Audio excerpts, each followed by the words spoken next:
3, 2, 1, ignition. And liftoff of Falcon 9, go ASBM.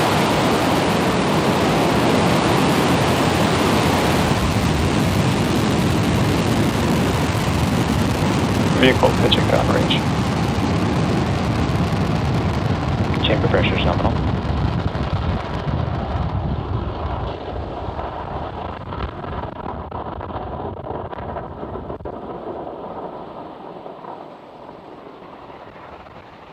That incredible view, of course, means that at T plus 33 seconds and counting, Falcon 9 has successfully lifted off from Space Launch Complex 4 East, carrying the 2 ASBM satellites. Now, after clearing the tower, as you can see a little bit on your screen Power and here, telemetry are nominal. There's good confirmations that our power and telemetry onboard Falcon 9 are looking good. At this point, we're gimbaling the engines on the booster to initiate a slight roll maneuver. Vehicle supersonic. Call out there that Falcon 9 is moving faster than the speed of sound. Max Q. And there's confirmation that we have passed through the period of maximum aerodynamic pressure on the vehicle. As Falcon 9 accelerates through the thicker, lower atmosphere, the air density decreases, but we're picking up speed as we head to space, which means we're shifting the pressure balance on the rocket as we ascend. When Falcon 9 passes through max Q, the point of maximum aerodynamic pressure on the vehicle, the air density has now lowered faster than the increasing speed of the vehicle.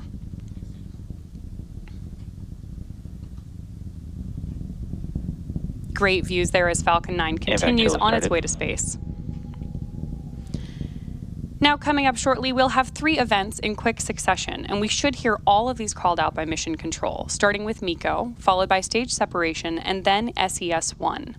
Main engine cutoff, or MECO for short, will shut down all 9 M1D engines on the first stage to slow the vehicle down in preparation for stage separation, which is when the first and second stages of Falcon 9 separate from one another. After stage 1 shuts down its engines and separates from the second stage, the booster will begin to make its way back to land. And the second engine will undertake SES-1, or second engine start 1, where we light the MVAC engine on the second stage for the first time. Let's keep an eye out for all of these events happening in just about 5 seconds.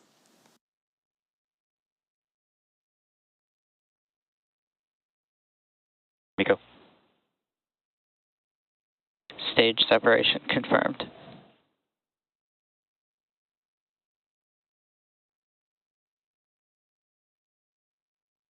Impact startup.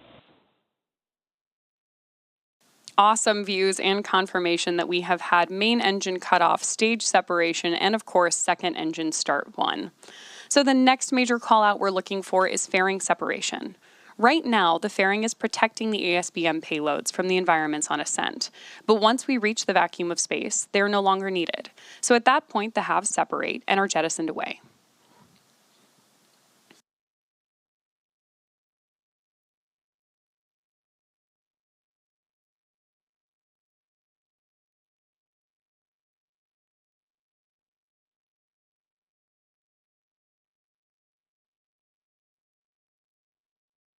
Fairing separation confirmed. Great confirmation and views of fairing separation on your screen there. We will, of course, be attempting to retrieve those fairing halves once they fall back to Earth with our recovery vessel Go Beyond, which is also currently standing by in the Pacific Ocean. Coming up here in just a little bit more than 2 minutes, we are anticipating entry burn, which should last about 20 seconds for our first stage booster. But right now, of course, on your screen at T plus 4 minutes and 3 seconds into this launch, you have great views of your MVAC engine on the right-hand side of the screen, taking the ASBM satellites to their intended orbit.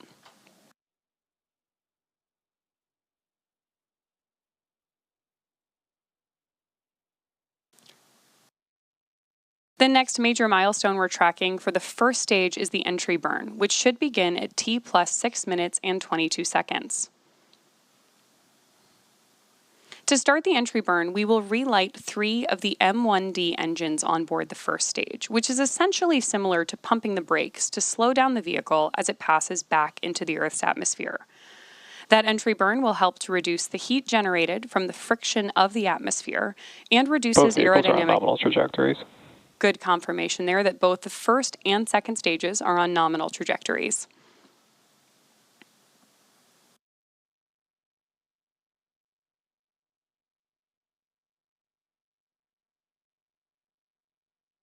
So as you can see on your screen at this point in the flight, the second stage is still picking up speed and heading to orbit.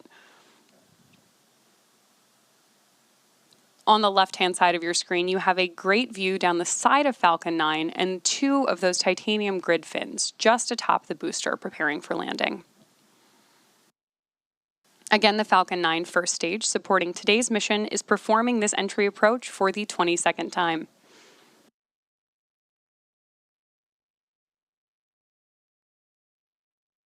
MVAC continuing to pick up speed and altitude in the bottom right-hand corner of your screen.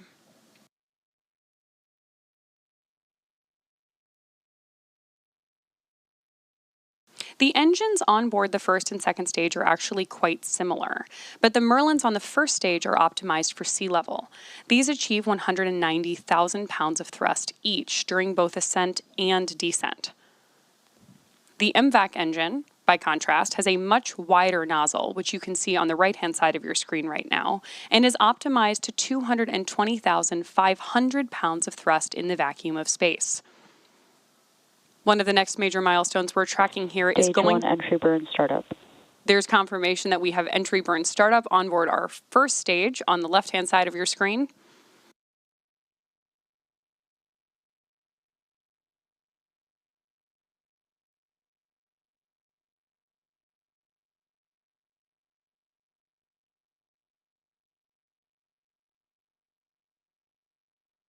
Stage 1 entry burn shutdown. There's confirmation of entry burn shutdown on the first stage, and with that we should have just about a minute until we hear SECO 1, or second engine cutoff 1, for the MVAC engine on board the second stage. Shortly after that, we'll hear the call out for the landing burn, which is the final burn of the Falcon 9 booster. Stage 1 FTS is saved. Good callouts from Mission Control as first stage continues back toward Earth.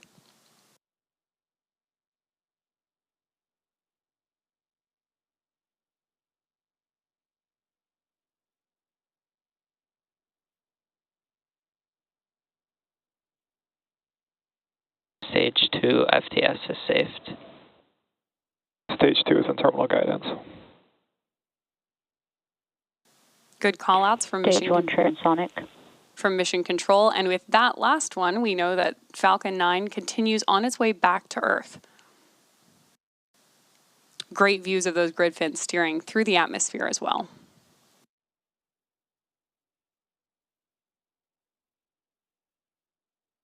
As a reminder, we are attempting to land this booster today on our drone ship, Of Course I Still Love You, which is currently stationed in the Pacific Ocean. Stage 1 landing burn. There's confirmation that landing burn has begun, and we are expecting this burn to last for about 20 seconds in total.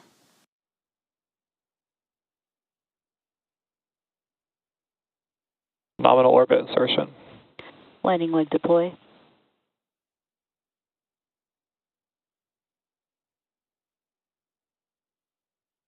Stage 1 landing confirmed. That was a beautiful touchdown of our Falcon 9 rocket. And of course, in the midst of all that, we also heard confirmation of second engine cutoff and nominal orbital insertion from Mission Control. Great views of MVAC up there in space with our two ASBM satellites on board. And as a reminder, this was our 22nd launch and landing for the first stage we flew today, marking SpaceX's 318th recovery of an orbital class rocket, including the first stage landings for both Falcon 9 and Falcon Heavy. MVAC started. Confirmation of SES-2. Now, as I mentioned earlier, the MVAC engine shown on your screen has a much wider nozzle than the sea-level M1D engines on board the first stage booster. That's in order to give this engine optimal thrust performance in space. At full power, MVAC is capable of 220,500 pounds of thrust in vacuum. Also, as we mentioned earlier tonight, the ASBM satellites are carrying both military and civilian payloads. The two satellites on board Stage 2 are ASBM-1 and ASBM-2. Confirmation of second engine cutoff 2 there from Mission Control. Nominal orbit insertion. And confirmation of good orbit insertion for ASBM 1 and 2, which are still currently attached to the second stage. Those two satellites are hosting Viasat's GX-10A and 10B Ka-band payloads, which will extend Viasat's high-speed global network across the Arctic region. In addition to the two Viasat Ka-band payloads, the spacecraft are also hosting payloads for the Norwegian Armed Forces, the European Space Agency, and the U.S. Space Force. These payloads include a radiation monitoring instrument built by the Norwegian company IDEAS and ESA, which will gather information about the radiation environment in orbit and inform radiation protection planning for the next generation of Galileo satellites, Europe's navigation system. ASBM-1 payload deploy confirmed. There we have confirmation of ASBM-1. And as a reminder, on board Stage 2 today, we had the ASBM payload, which consisted of two Northrop Grumman-built satellites. ASBM-1, which we just heard confirmation of deployment there, and ASBM-2.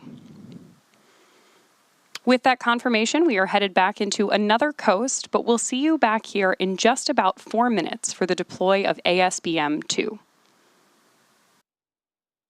ASBM-2 payload deploy confirmed. There we heard from Mission Control and have great views on our screen that we have had successful deployment of the ASBM-2 satellite.